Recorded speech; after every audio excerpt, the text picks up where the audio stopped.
Pocket money కోసం parents మీద depend అవ్వాలని లేదు.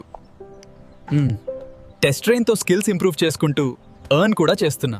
ముందు చిన్న చిన్న ఖర్చుల కోసం కూడా అమ్మా నాన్నల్ని అడిగేవాడిని, కానీ ఇప్పుడు టెస్ట్ ట్రైన్లో టెస్టులు రాస్తూ డబ్బు సంపాదిస్తున్నాను. ముందు టైం మొత్తం సోషల్ మీడియాకే వేస్ట్ చేసేవాడిని, కానీ ఇప్పుడు టెస్ట్ ట్రైన్ వల్ల నా నాలెడ్జ్, నా థింకింగ్ పవర్ చాలా పెరిగాయి. నా ఫ్రెండ్స్కి టెస్ట్ ట్రైన్ గురించి చెప్పి రిఫర్ చేస్తే ఇన్కమ్ కూడా వస్తాయి. చదువు మాత్రమే కాదు, ఇప్పుడు చదువుతో పాటు సంపాదన కూడా ముఖ్యం. ముందు ప్రతి చిన్న ఖర్చుకి ఇంట్లో అడగాల్సి వచ్చేది. నేను టెస్ట్ ట్రైన్ ని నా ఫ్రెండ్స్ కి షేర్ చేసి రిఫర్ చేస్తూ ఇన్కమ్ సంపాదిస్తున్నాను. రోజు కొత్త వాళ్ళు జాయిన్ అవుతున్నారు. ఇప్పుడు చదువుతో పాటు రిఫర్ చేసి ఇన్కమ్ కూడా సంపాదిస్తున్నాను. స్టడీ చేస్తూనే ఎర్నింగ్ కూడా పాసిబుల్ అనేది టెస్ట్ ట్రైన్ చూపించింది. మీరు కూడా ఇప్పుడే టెస్ట్ ట్రైన్ జాయిన్ అయ్యి ఎర్న్ చేయండి. టెస్ట్స్ రాస్తూ నాలెడ్జ్ పెంచుకుంటున్నా. టెస్ట్ ట్రైన్ జాయిన్ అవ్వండి. స్టడీ చేస్తూ ఎర్న్ చేయండి. నేను టెస్ట్ ట్రైన్ జాయిన్ అయ్యా. ఇప్పుడు టెస్ట్ రాస్తూ స్కిల్స్ ఇంప్రూవ్ చేసుకుంటున్నా. మీరు కూడా జాయిన్ అవ్వండి. రిఫరల్స్ ద్వారా ఎర్న్ చేయండి.